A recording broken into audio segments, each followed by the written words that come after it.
Swan, final numbers are ready. Yep, so we have here, I will share, good afternoon, Councilor Edwards. Hi, Liz. How are you? Welcome back. Thank you for having me. So here are, I hope you can see my screen okay. Yes. The final, the numbers for November. We'll probably have maybe one more report just to capture everything, that's going to happen between now and the end of December. But this is where we are looking like we'll end. Again, pretty consistent over the last couple of months. Certainly we do, like I said, have a couple more hours, so hopefully we can get some of the percentages up and start working on kind of wrapping up and doing the project ending reporting. Okay. Any questions from anybody that's here now? Any comments, questions, observations, complaints?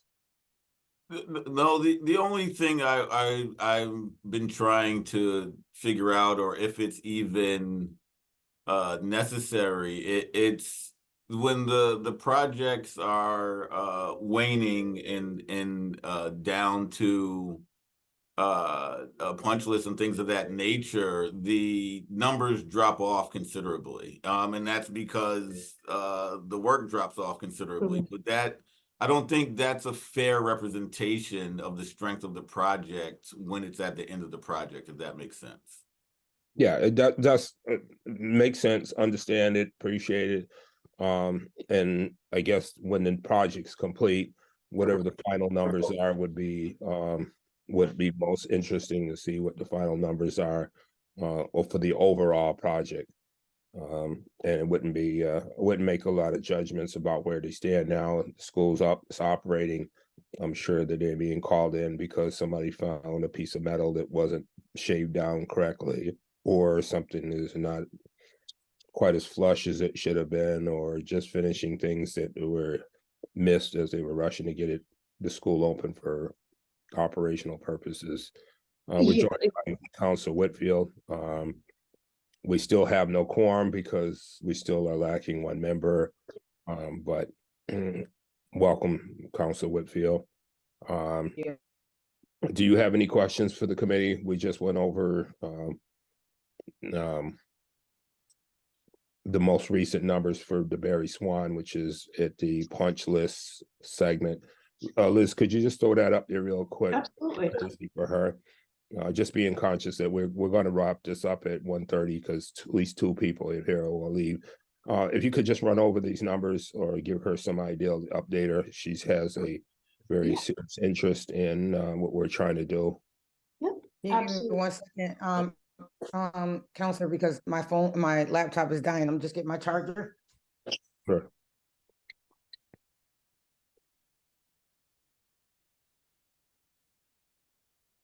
While she's doing that, Tim, did you have any comments or questions? Yeah, well, I was muted before. I'm looking at the numbers and, oh, hold on, they just went away. Here we go.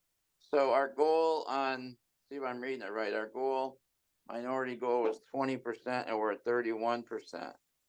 Yes. Yeah, our goal for women 6.9, or 5.7, and our goal for veterans 5.0 or 5.13. Springfield residents, our goal 19%. What is our actual is 19%. What's our goal there? Oh, 35. 35%, yes. Yep. Yes. So we're over we made a couple goals and we missed a couple. Seems like women's, we only missed by a percentage point. Springfield residents, we missed by a lot, 16 points. Is that new, or is that reflect the project as a whole, or is that just at the end?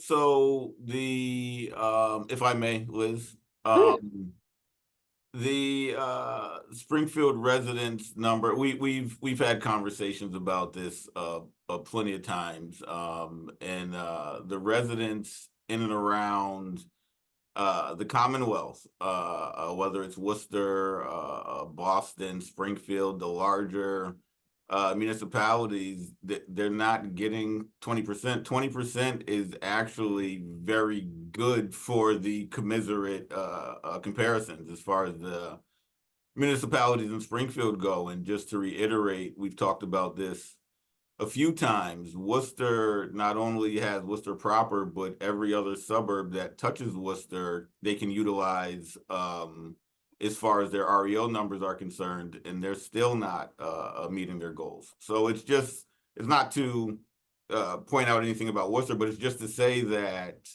the residency goals are really hard to meet, especially our threshold of 35%.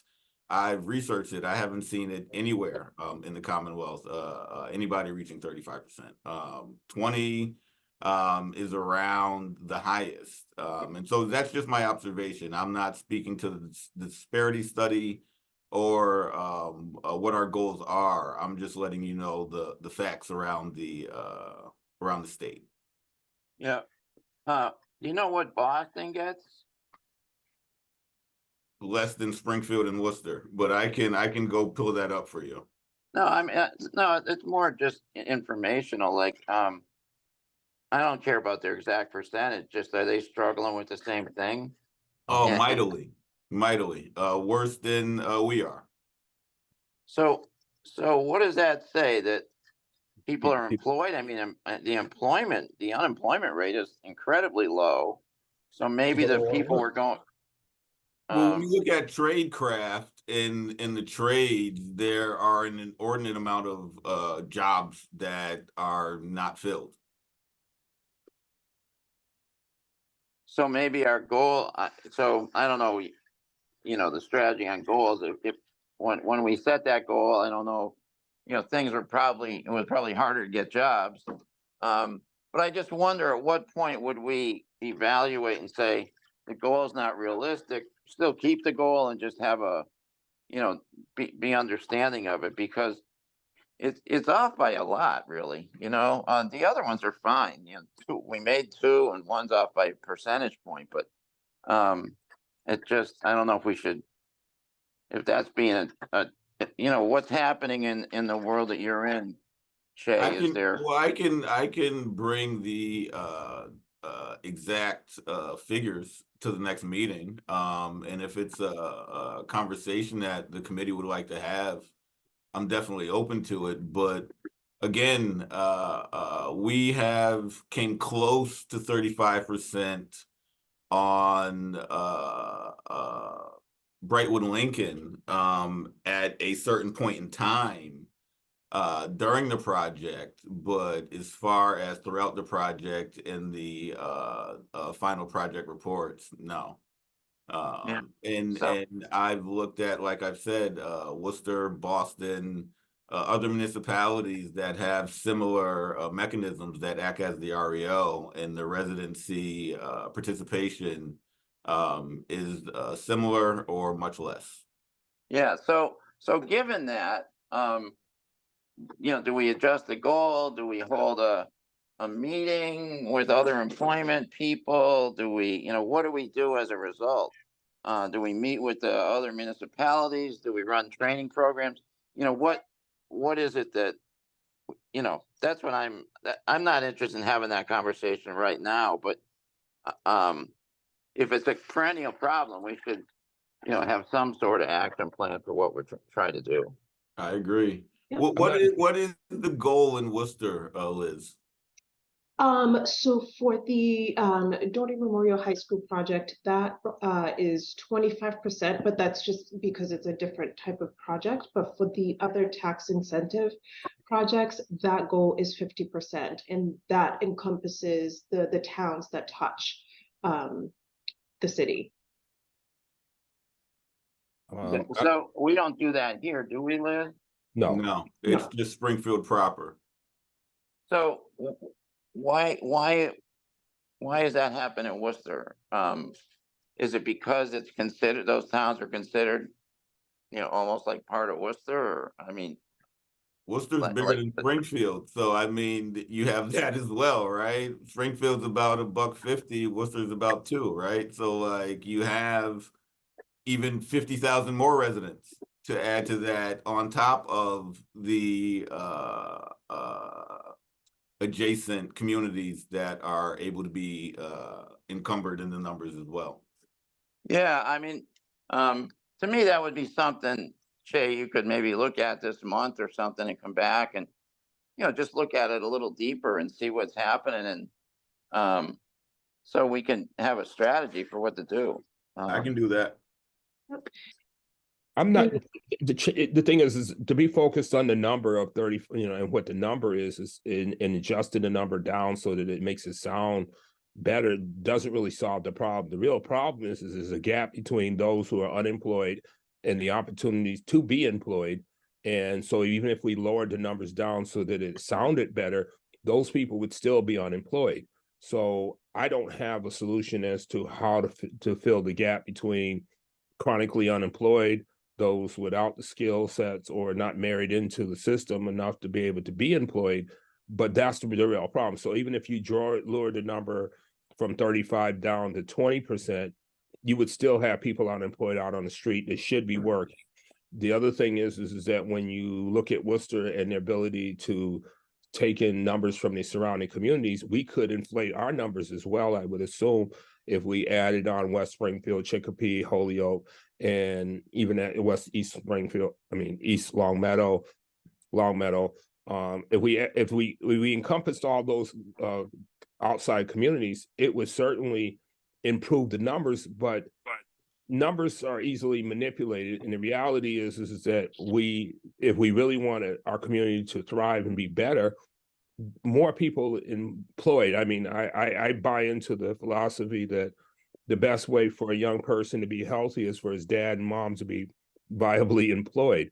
And even if he has addiction issues or he drinks a little bit recreationally, usually when people work, they're not drunk 5-6 days a week because they at least have to take 8 to 10 hours a day to be employed and to be at work. So then alcohol or whatever they use for recreation is in fact something that's is a side item, as opposed to I get up in the morning, have nowhere to go, nothing to do, and I'm trying to commiserate with a bottle or with some other type of substance. So we want a healthier community. We need to fill that gap in. There's people smarter, even very much so on this meeting today than I am on how to fill that gap. But I wouldn't be in favor of lowering the number, keep the number where it is. And just like, let's see, how we can, get some of our young people coming out of high school, getting them into before the carpenters, before the laborers unions, all the different trade unions. I know I'm working with a young lady now who's working on giving trucking opportunities for people. She just got a grant from Big Y. I'm putting her in front of PFG, Performance Food Group. They have a lot of trucking opportunities. If we got young people who don't know that they can have a wage that'll allow for them to own a home, not just rent a home. They can rent if they choose, but to be able to own a home, those are their jobs out there. And you may not be able to walk in the street off the street and make $80,000, but with a little bit of an investment in this, less than what you would have paid for a college education, within 3 to 4 or 5 years, you are making that wage that allows you to be able to purchase a home and raise the standard of your family. So that's just my 2 cents on that. No, I agree with you on don't change the numbers. It's just that, is there something else we can do on, to do a better job systemically? Like you're talking about, it's great. You're talking to somebody and someone else is talking to somebody, but do we talk to the Regional Employment Board regularly, or do we know what the Springfield unemployment rate is? Unemployment in the country is like 3.7% or something. That's got to have some sort of an impact on Springfield. I'm sure we all know people who are unemployed, but probably not as many as it was. So I just didn't know, Shay, if you're involved with conversations with, Dave Cruz and people who are involved in, like, would you be able to say that in Springfield, in the city's projects, we have so many people employed, that are Springfield residents, but maybe we should look at, you know, whatever numbers they have in the regional employment board to see how many people are employed on other projects that aren't in our purview. That sort of thing. Because Yeah. otherwise, I mean, it just seems like we have enough information to say it's a problem. So Oh, good. I'm sorry. Good. Well, No, isn't it? just, Our numbers are just municipal numbers. This is our municipal construction. So the construction trades are I mean, private sector is using the same workforce. So the thing is the union workforce, the private jobs. Fontaine is doing other types of construction other than just this municipal one. So the numbers that we are looking at are our municipal numbers. They would not be the numbers of all of the storage facilities that are being built. And those are employment opportunities as well. We only get a bite of the apple if they're asking for public money. And that's, and we already know how difficult that is if they're asking for a TIF, they're asking for us to put money into it. Then we could have a conversation with them. Or it's brought up quite often, like when we do grant special permits, but we have no authority to force it. We make the suggestion of how it benefits the community that you're building and to hire local people. But anyway, Tim, are you all set? well, yeah, it's just that I'm just saying that the number's fine, the goal's fine, but what if we went to Dave Cruz and he said, our unemployment rate here is so low that It's 4.4, there aren't enough people 4.4%. and we don't It's have any. 4.4% as of October. 4%, okay. And maybe they It's have still good. hired, they know of, I'm just saying that we might not have as many people that are unemployed as we normally do. And so the goal is fine, but there's not enough people out there to do that. You know, that's all I'm saying. The thing is, with the number, when you talk about employment numbers, there is Tracy probably she's in the business of watching those types of things. You play games with the numbers because the thing is once people, that's based on how many people are taking out unemployment. Well, some people when they're unemployed, they've exercised their unemployment benefits. They go off the rolls, and it sounds like they don't disappear. They're still out there. They're just not recorded as part of the same numbers. So the numbers don't tell the real story about the plight of people chronically unemployed. Tracy, I get that, but still having more info than we have would help. I mean, if you're, I don't know exactly what you're saying. Of course, there's more people that, of course, numbers are funny to use all the time, but that's what we use. And, I guess what I'm saying is we've been doing this for 15 years, and some problems aren't solvable. There's just not solvable. And, whether it's Mr. Cruz, whatever the problem, there's so many different agencies and so many people out there doing good work, trying to put people married, connect people to jobs. And it's not like a new thing that all of a sudden we're just realizing we got a problem. They've been doing that before there was the iteration of these, whatever Mr. Cruz does or whoever else. Because we used to build widgets. Now we pay people to. Can I say something? Because we're only going to have 4 minutes left, and I have a couple questions. Sure, okay, go ahead, thank Tracy. you. Can you pull back up the screen for me, please, Liz? Thank you. Give me 1 second. All right. Oh, hold on 1 Can you scroll up a little bit to the top portion? I think the numbers are pretty good. I am concerned about the Springfield residents as well. 35, I don't think we should ever lower our standards because we're not meeting the goal because of what any other community are doing. We just got to figure out how to meet our standards. So my question is, can we add columns as to where these construction companies are located? I think that will help us see the big picture, like city and state. Because usually, can you scroll down a little bit, Liz? There was one that met, the 72%, 72.10%, W. Roberts electricians. How are they getting that high? Maybe we need to talk to them, bring them in and say, how do you reach 72.10% of Springfield residents? And they might be able to give us some feedback on maybe how they're advertising, how they're getting to that point, because quite a few of these organizations, Northeast Interior Systems, are 45.25%. And Yep, there's and they're some part other of the ones. union. They're Oh, with the part of the union. carpenters union, yep. Okay. And some of the other ones up at the top are at least making like 33%, 31%. So I think some of it is relative to where these subcontractors are located. I mean, just from being a contractor myself, a developer, I should say. I'm gonna hire folks that I know closer to me. I want to try to employ, people in my community, right? And so when you think about that, that's who I know. That's who I'm traditionally gonna hire by nature.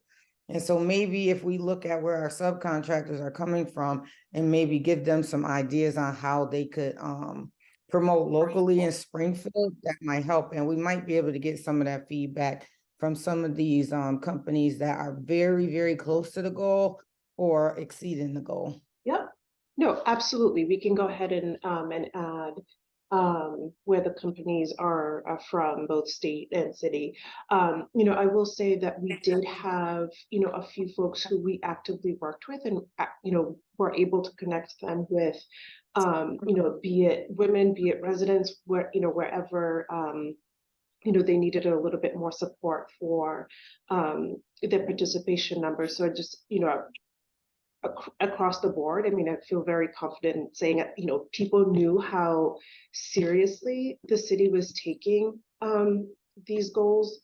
And when we did approach, folks, they were, responsive, right? Like, send us where you have, posted the job, like, here's a, resume, because we did have a couple of folks who, did work on applications. So, part of the strategy that we also employed, I think, was a little bit to what Tim, I think what we've all been talking about, right? Trying to figure out where folks are and providing them the information, right? Whether it's connecting them to Charlie and some of the other union partners, because part of it is, right, like, some folks just don't even know how they can get started. So we did, and we all worked together a lot on that. So Charlie was always very good about, calling and saying, hey, we have XYZ candidate who could, who's great, who could also help with participation. So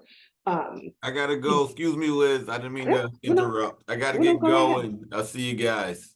Have a All good right. day. I gotta go also. I Yeah. just wanted to see, what was those two columns? It was like two columns right here and two columns right here. So we have, give me one sec. Again. All right. Okay, so minority women. Okay. So then you got some that's hitting the minority category, but then they don't hit any other categories. And are those the ones that you typically like work with and try to? Exactly. Okay. Exactly. I'm just seeing some that like aren't hitting very many at all, So okay. Yep. And every time we would have our kickoff meetings with subcontractors, we would ask them, right? Like, we would really ask them to show us, what that core crew looks like, and if they, will need to ramp up, like, who you're going to have on the crew, because we wanted folks to, make sure that they're starting off from, from a place of strength. You'll see for, certain trades, if I could just, speak even just from part of the projects that I'm involved with, but also I think what's come out of this work is that there's a lot of compliance folks, and we get together and kind of share reports and to just kind of see how folks are performing in different municipalities. And, you do tend to see some of the mechanical trades being a little bit, them, having a bit of a harder time getting some participation in certain areas, right? So you'll tend to see, those might be the ones who don't have as many women, for example, who are, participating, right? So like part of the strategy is then to say, okay, how can we help, right? Like how can we help connect you to that pipeline of the next generation of folks. So Yeah, I just see some doing pretty good, and maybe yeah, some others could learn how they're doing it. Yeah. And then maybe Yeah. some of these skills, like I look at the fire protection one, Mhm. maybe we just have enough people of color or women or veterans trained in that specific skill set, because that is a specific skill set. So it'll be just interesting to know why they're not hitting the goals, and maybe give them some ideas on how they can by talking to the other companies that are meeting most of the goals. Yeah, no, I mean, you were completely right on, Council Whitfield. I mean, for one of the ones you mentioned specifically, like we, both Che and I were very impressed by their, their participation for Springfield residents, to where I called and I was like, how are you? I was joking. I'm like, we need to take you out on a road show or something to like Real. talk about how you're doing it. But the other strategy to this too is, having a partner like Charlie, like working with Northeast Interior Systems, and being able to again, have that conversation of, this is important. You need to call me not 2 weeks before the job starts, but you need to call me well before that, so I can make sure that you're all set up. Yeah, Charlie, you did good. I didn't know you were with them. I kind of mentioned you, but you did good with pretty good with your numbers. You did. You need to train these other ones, Charlie. Can I speak, Counselor Edwards? Sure, know sure. I don't work for Northeast Interior Systems. Oh, I work for the Carpenters Union. Carpenters. Oh, hi, Charlie. But to be honest with you, Northeast in the beginning struggled. And Liz and I spoke, and I went over and had a frank conversation with their foreman and their project manager. And I told them, don't come to me the last week of the job and tell me that, hey, I need you to hire a veteran woman, resident, minority person tomorrow. I said, don't do that. And they actually, and Fontaine, came in and reiterated the message. And that's why they did so well, to be honest with you. Oh, good. So, that's how it usually works, like for the Carpenters Union. Like some of these companies, do they all have to hire union workers? No, No. Oh, that's federal law. okay. You'll notice the other company that one of the other companies that's on there that did very well was Thunderbird. Thunderbird, Fontaine's labor arm. Fontaine's based in Springfield. I think they might have called me for one person. They had the built-in crew in their own ranks to meet all their numbers. They did very well. Other companies that come from out of town, they can bring a certain, they bring a certain number of their folks, but I'm here to supplement them with our folks and city residents. And to be honest with you, city residents are one of the harder things to fill. As soon as I get someone lined up and they become a carpenter, they work 2 or 3 years and they've saved up some money, they move to Chicopee, or they move to West Springfield or some other place. Or they start their own business or something like that. But once they get a little more affluent and they start making money, or and carpenters can travel throughout New England. I've been able to place folks on jobs as far away as Yale and Boston when things are slow, because frankly, we have a good reputation for putting good carpenters on the job. And I've been lucky, but I've had guys that have been in Boston for 8 years working, and they don't like to drive, so they move to Worcester or they move someplace closer.